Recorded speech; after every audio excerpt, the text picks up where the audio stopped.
are pleased to present The Medium Was Rare, a Philip Marlow adventure first performed on radio in 1951. Featuring in order of appearance, Dudley Turner as the credits announcer, Pat and Bruno, Al Bissett as radio announcer and Chazano, Bobby Turner as Mary and Sylvia Jennings, Harry Robertson as Cookie, Abigail Moore as Lillian Collins and Madame, and Louis Teckham as officer and CBS announcer.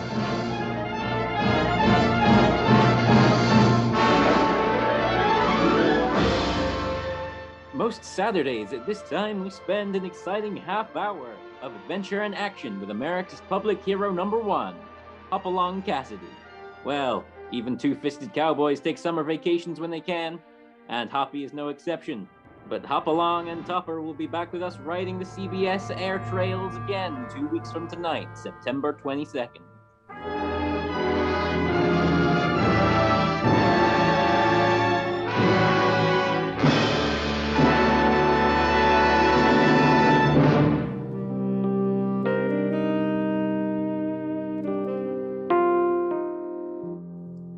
Get this and get it straight. Crime is a sucker's road, and those who travel it wind up in the gutter, the prison, or the grave. There's no other end, but they never learn.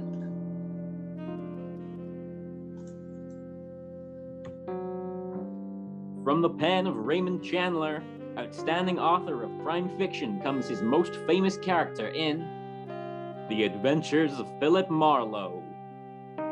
Now, we bring you tonight's transcribed story, The Medium Was Rare. Let me out of here! I gotta get away! This is the time when all I can think of is trout streams, trails through tall mountains, where every man is Hopalong Cassidy. I was sitting in my favorite restaurant telling Mary, my favorite hash slinger, all about it.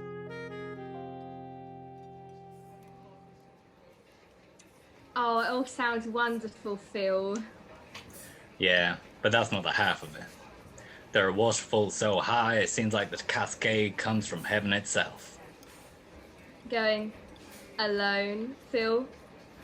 You bet your sweet life I'm going alone. In the words of the poet, I'm gonna commune with nature. I'm the most natural thing you ever saw.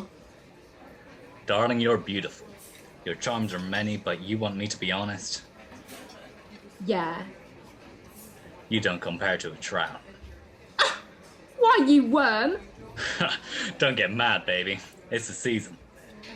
Season or not, I do not like being compared to a fish. Not a fish, baby. The queen of them all. A mountain trout. Did you ever hear of the Feather River country, Mary? If it's out of Los Angeles County, I've never been there. It's in Northern California. Northern fringe of the Mother Lode. Here's your coffee. Mother who? Hey, you know something? If I started right now, I could make it before morning. A quick cup of coffee, huh, doll? I'll drop everything. Well, if it ain't the clean living type. Hi, Marlowe. Hiya, Cookie. I thought they had you stashed away. Not no more. Got paroled last week. No kidding. Yeah, no kidding. It was a bum rap. It sure was, if you're out this soon. Anything else? Yeah. Well, when do you get off? A lot later than you do, because you're getting off now. Touche, girl. Yeah, what kind of crack is that? That's French for, I'm on your team. Ah, dames. You try to say something nice to him, and where does it get you? Yeah, well, I gotta go, Cookie. I'm sorry to see you. Yeah, wait, I'll go with you. Thanks, Mary. Yeah, you bet, Phil. Give my regards to the fish. I leave you nickel doll. You better keep it, the other buffalo will miss you. You gotta face it, Cookie. She's crazy about you. You think so? No. Well, my car's in the lot here, and I'm in a hurry, so... Yeah, well, Mine in the lot too. Listen, Marlow, I was just wondering, you get around, you got any idea where Chisano is? Chisano? Yeah. Don't you know any decent people? What? Hey, Chisano's my pal. He's as decent as I am. You made the point, Cookie. What? Seems to me there was talk it was something to do with you taking that rap in the first place, huh? What? Listen, you don't think I'm trying to find him to knock him off or anything like that? Could be. You're about that bright. But it doesn't really matter. I don't know where he is, and I don't care. I don't want to know where you are, either. Well, that suits me good. Good. Only I don't know what you're so pissed off about. I done nothing to you. Neither has Chisano. You make my taxes higher. You make my taxes higher. Never mind. Oh, you kill me, Marlow. You talk about taxes. How'd you like to pay taxes on this job? This your heap? Yeah, one of them foreign things. Right-hand drive. Baby blue, yes. Matches my eyes. What do you do at San Quentin? Learn a trade? Sure, and a good one. You decent people go right on paying taxes, Marlow. Us third-rate punks get along.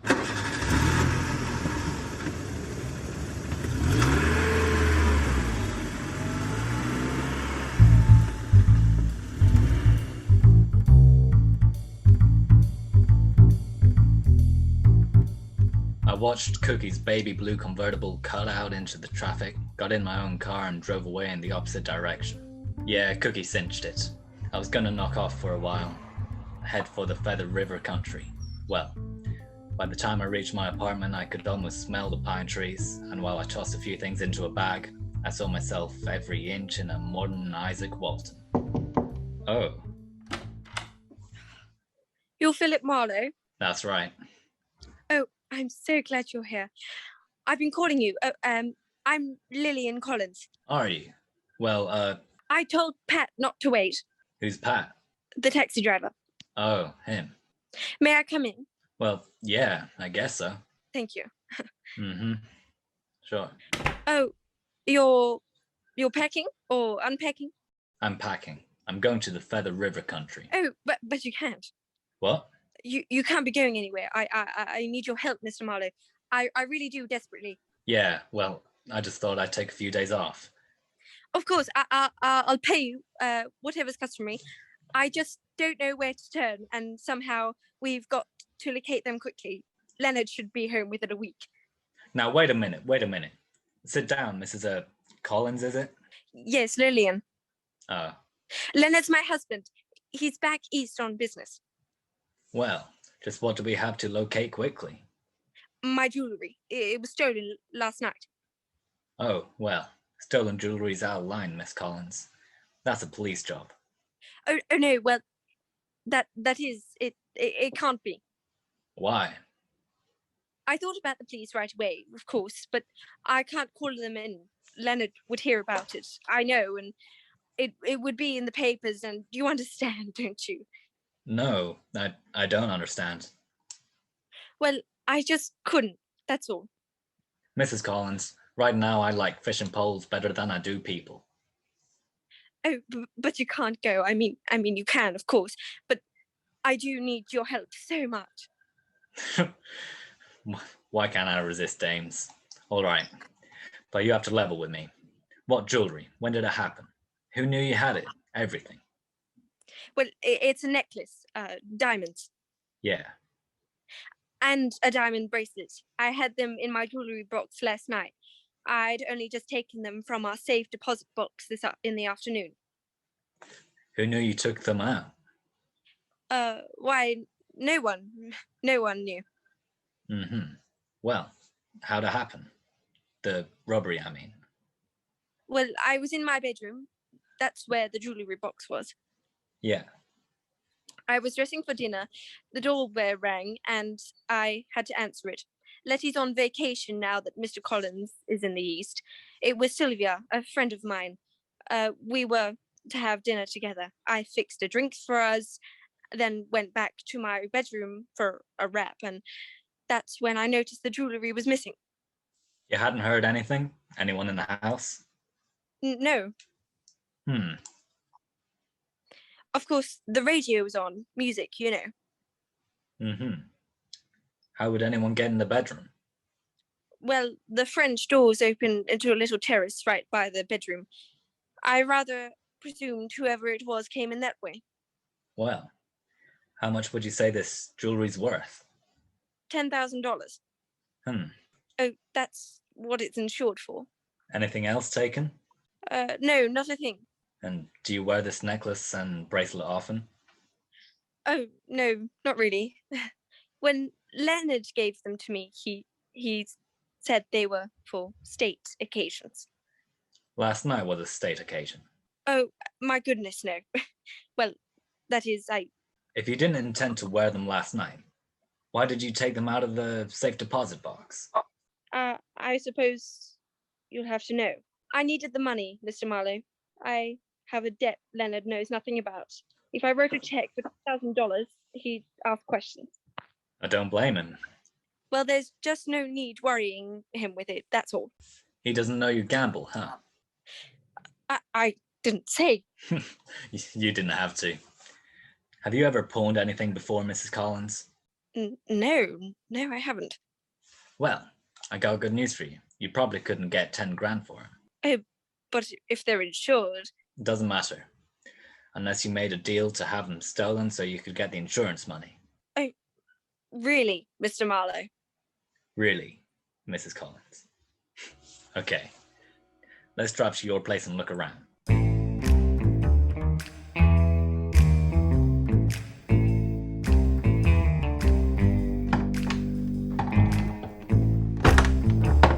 Yeah, these doors have been jimmied, all right. Didn't it bother you to stay here last night after it happened? Oh, I didn't. I stayed with Sylvia in Westwood. Told her about the robbery, huh? Well, no, I didn't. I started to, but then I was afraid I'd have to tell her too much. Did you stay there last night? Then come over to my apartment by cab this morning? Well, I came here first, then to your apartment. I wanted to be sure nothing else was missing, and then I decided to get in touch with you and had Pat drive me over. That's the taxi driver. He's my chauffeur. His stand is right out in the front of our building here. I'm one of those native-born New Yorkers who never learned to drive. Mrs. Collins? Are you sure that you're telling me everything you know about this? Oh, believe me, I am, Mr. Marlow. Yes. I've got to have that jewellery back before Leonard comes. He'll just never understand the gambling and all. He's gone so much and we have no children. There just wasn't anything else to do. Can you understand that, Mr. Marlow? No, but I'll try, Mrs. Collins.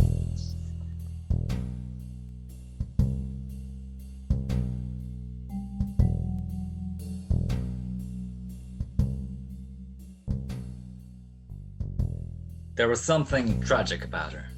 A woman of means and advantage who was husbandless part of the time and childless all of the time. I suppose that isn't an easy life, but surely there must be other ways to fill the emptiness, huh? Well, Lillian packed a small bag and asked me to drive her to Sylvia's. As we walked toward my car, a grinning taxi driver leaned out of his cab. Take you somewhere, Mr. Collins? Not this time, thanks, Pat. I'm freeloading. Okay, but don't make it a habit. I gotta make a living, you know. I know. See you later, Pat. He's awfully nice, Mr. Marlow. Yeah, he seems to be. Tell me about your friend, Sylvia. Oh, well, there isn't much to tell. She's a nice person. A widow. Oh, she just lives on the block or so from here. Turn on Wilshire to your left. Okay, tell me, does Sylvia have money? I guess so. She seems to, anyway. Has a lovely apartment, a nice car, all the symbols, anyway. Why? Just wondered. Oh, by the way, if you don't want her to know you've hired me, maybe you better tell her I'm a business friend of your husband's, huh? Just drop by as you were leaving the house. something like that. Oh yes, that's a good idea. Yeah, It's in this block, the green apartment building on the right. okay. Huh, that's funny. Is it? Yeah. Oh, there's a parking place. Wonder what Cookie's doing around here. A friend of yours? No, not possible. Car park there, foreign, baby blue. It's Cookie's, alright. Oh, Sylvia's apartment is the first one on this side. You really don't have to come in, Mr. Marlow. The name's Murphy, remember? Old friend of your husband's. Yes, that's right. I'll come in to carry your bag and to meet Sylvia. I'm very partial to wealthy widows. Really, Mr. Marlow? Do you think you will find my jewellery? Well, I've got one idea so far, Mrs. Collins. And if that doesn't work, well, you leave it up to me, okay? Huh? Yes, of course. Oh, here we are. Oh, little darling, I'm so glad you're back. Oh, hello. Hello. Ah, Sylvia, this is Mr. Murphy. Oh, yes, of course, Mr. Murphy. Sylvia Jennings. How do you do, Mr. Murphy? How are you? Well, come in, both of you. I was just getting ready for a swim. Oh, sounds wonderful. Maybe I can scare a pair of trunks for you, Mr. Murphy. Oh, thanks. No, I've got to run along. I just stopped by Mrs. Collins looking for her husband. Mr. Murphy, from out of town. No, Leonard for years. I was all packed, ready to come over here. So I brought her. Well, you don't have to explain anything to me. As a matter of fact, I can go down to the pool alone and you two can stay here and talk about old times. Why, Sylvia! Relax, Lil, and forgive me, Mr. Murphy. I've told stories like that to myself so many times, I know them by heart. I'll bet you do, at that. You know I do. What? Now, I just won't have you thinking that Now, don't be silly, darling. It's not important. Oh, but it is. Hey, wait a minute. Hold it. Let's you both go down to the pool and talk it over. I really have business to tend to. I'm sorry. I'm really sorry. Yeah, well, just keep it that way. Will we be hearing from you about anything, you know? Oh, sure you will. About anything.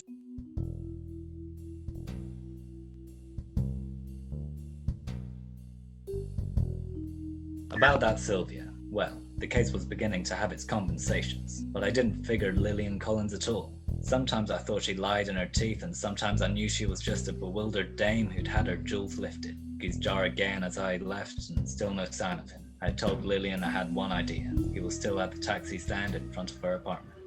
You really Philip Marlow? Yeah, I really am. Need proof? No, that's okay, Mr. Collins. Wouldn't have been with you if you weren't the right guy. You say I can help, huh? Yeah, maybe so. Now look. Drive her almost everywhere she goes. Now, how about telling me just where she goes, huh?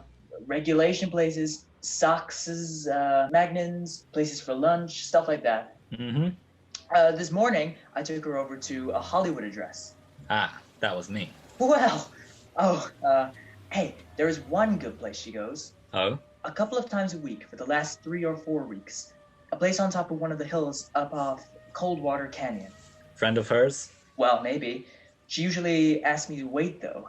Between 15 minutes and half an hour. That's all the long she takes. When was the last time you took her there? Let me see. A day before yesterday, I think? Yeah. It was day before yesterday. I followed Pat's instructions through every devious curve to the top of Coldwater Canyon. The thing that interested me most was not what was ahead, but what or who was behind me in the big expensive car. The sun was hitting the windshield just right to obscure the driver. I slowed at the isolated address, noticed another big car parked in front. When I stopped, the car behind me stopped. A well-dressed woman got out and went into the house. As she did, she passed another well-dressed woman coming out. It looked like a change of shifts. As she drove away, I got out of the car and went up to the door. Someone somewhere was watching me. I could feel it.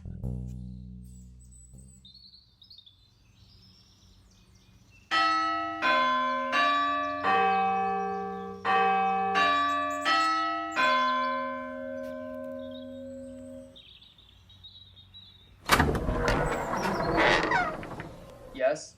Oh, hello. I do not believe you have an appointment, sir. Oh no, I didn't think to make one. Excuse me, please. One moment. What a creep. And what a joint. You, will come in, please? Yeah, thanks. May I inquire, sir, who referred you here? I have to have a reference? Madam must insist on references, sir. Oh, she insists. Yeah, well, I'm a friend of Mrs. Collins. Lillian Collins? Oh, yes, Mrs. Collins. Yeah. You will follow me then. Madam will see you now. More to the point, I will see Madame.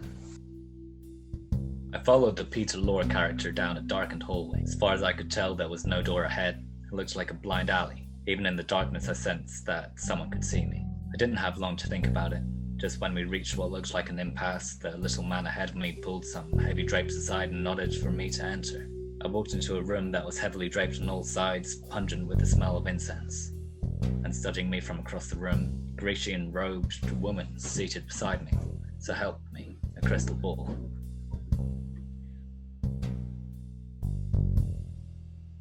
You will come in, please, and be seated. Yeah, I will.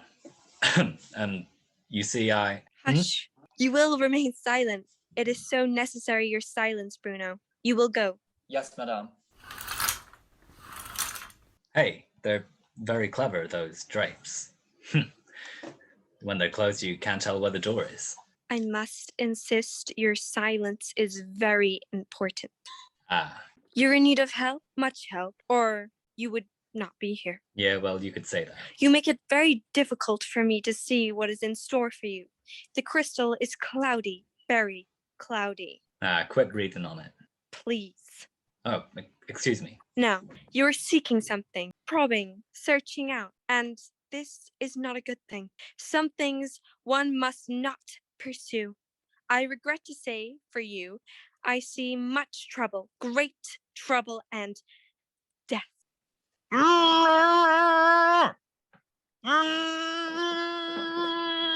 You are in need of rest, my friend. Rest and sleep. A long sleep. Bruno will help you with that. Bruno will help you to sleep.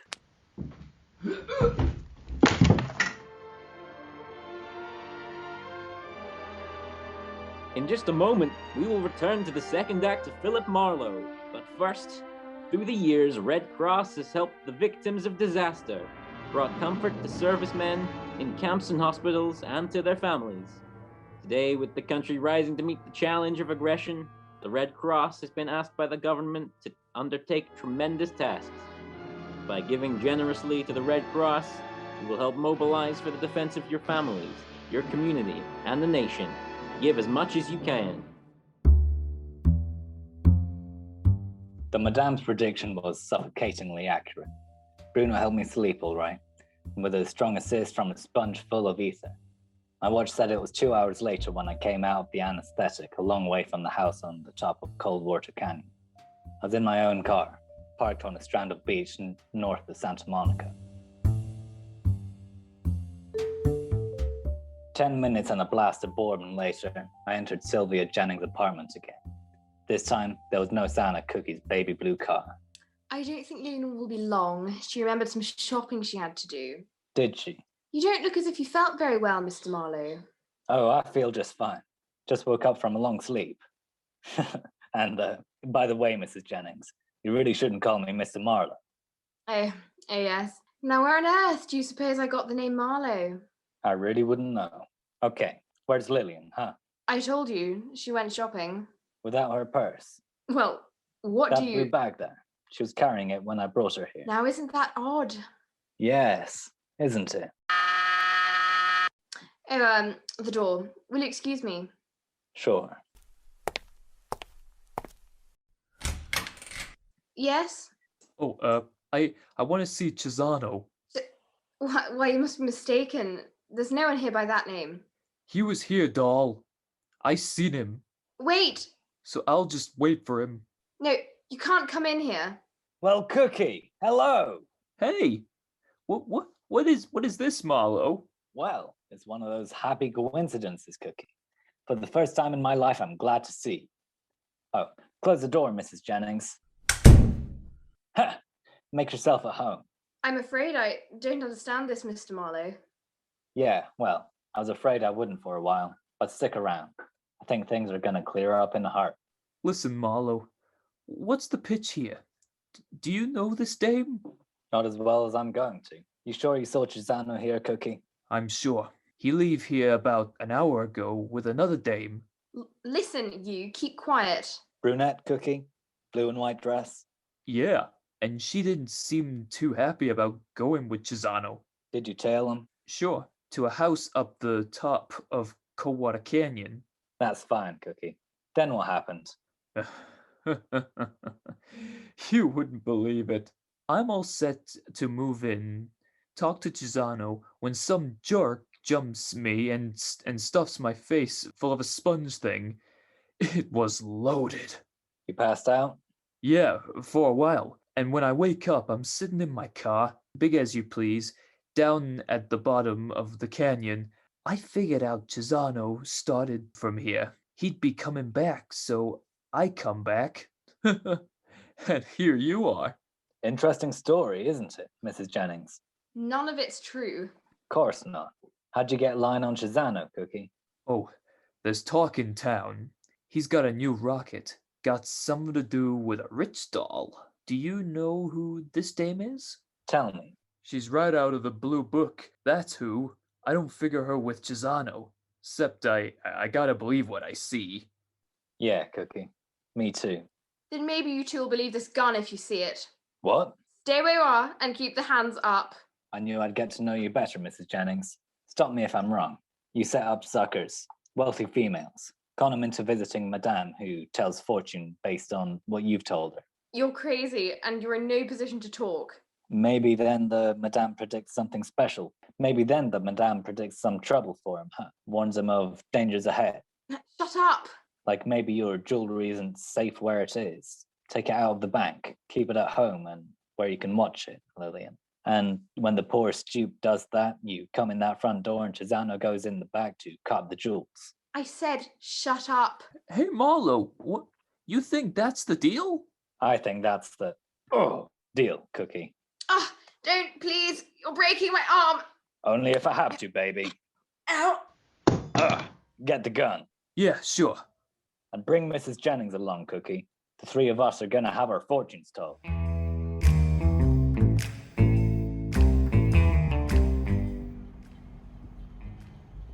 How about that Chisano?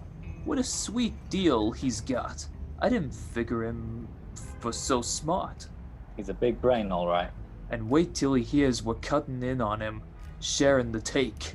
Huh? This way everybody makes dough.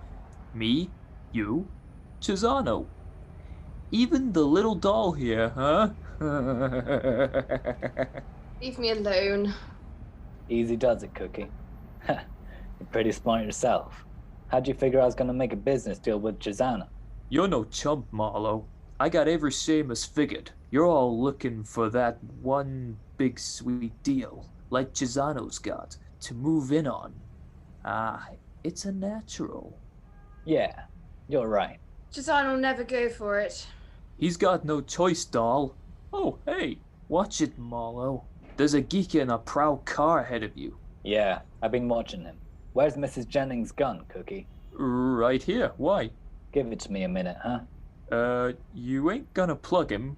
Come on, give it to me. Well, okay. But I don't get you. Thanks. You hit him. Yeah, and that's not all. What are you doing? You ran right into that police car. That's the way I played it, honey.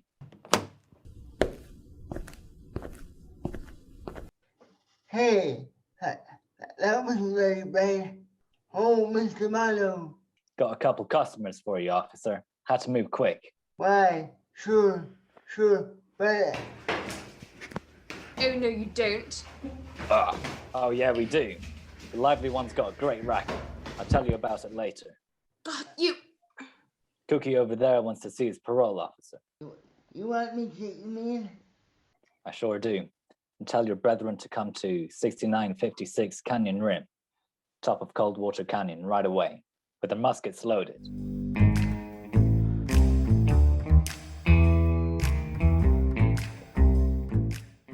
The house at the top of the canyon had the empty look that only occupied houses can have. Cookie had tipped his hand just in time. I was better off traveling light. I knew I'd had no trouble getting in. Gisana was probably expecting me. I was so right. You are late, Marlow. Well, some days it takes me longer to come out of ether than others. You must have done a good job, Bruno. I always try, Mr. Gisano. Oh, believe me, Gisano, he's earned a promotion. Get this business over with. Well, madame, I didn't recognize you without your crystal ball. Never mind that, Marlow. Okay, I won't. Where's Lillian? She's arresting. Ah, look, Gisano, your nasty little racket here is one thing, but kidnapping is another, huh? Yeah, and murder's something else again. You forced us, Mr. Marlow. I warned you not to probe. Gisano, listen, I'm not kidding. If you've done anything to Lillian, I'll take you. She's perfectly safe. She's not been harmed. Yet. That's right, not yet. She better not be. She... Oh, there you are, Lillian. What? She can't be. There's no one there. It's an old gag, Gisano. Gives me a chance at my gun. Now the three of you stand over there by the windows. Now look, Marlow. No, you look. You and Bruno and Madame take a good look out the window and let me know when the law arrives. You know, Madame, even without your crystal ball, I can see trouble for you. Much trouble. Lillian had been given the ether treatment too. We found her when the police arrived. She was okay, just thoroughly frightened. She wasn't all we found when we searched the place. Gisano hadn't fenced the jewelry as fast as he stole it, and the parade of women who came to claim it all later read like the social register, the elite, the 400. Yeah, well, I know a place where the 400 give way to 4,000 luscious, lovely mountain trouts. Oh ho, the forest primeval, the murmuring pines and the... Yeah, you know what? I don't think I'm gonna make it.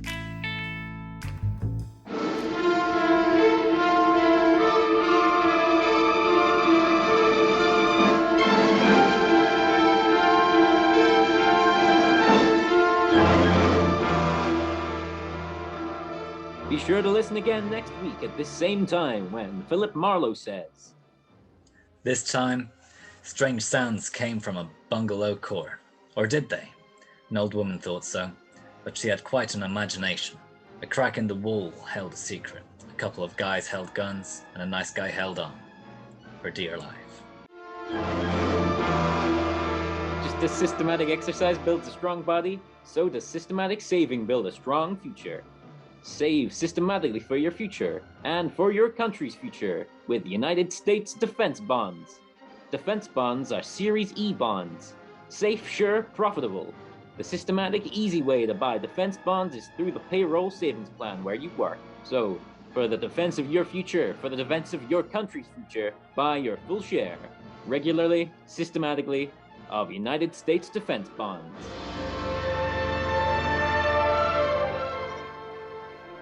This is the CBS Radio Network. We hope you have enjoyed this performance of The Adventures of Philip Marlow, bringing you Raymond Chandler's most famous character. This radio drama originally starred Gerald Maher and was produced and transcribed by Cliff Howell. The script was written for radio by Kathleen Height. This has been an Out of the Woods production in conjunction with Clothers. The sound editors were Sam Rebron, Ollie Bissett, and Lewis Teckham.